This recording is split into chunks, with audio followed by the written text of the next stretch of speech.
ఇప్పుడు ఎకరానికి నాకు 7 క్వింటాల పత్తి వచ్చింది. తీస్తా కూడా సులభంగా ఉంటుంది.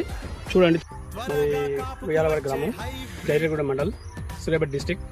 నేను గత 2 సంవత్సరాల నుంచి వెళ్ళి కబడ్డీ పెడుతున్నానండి.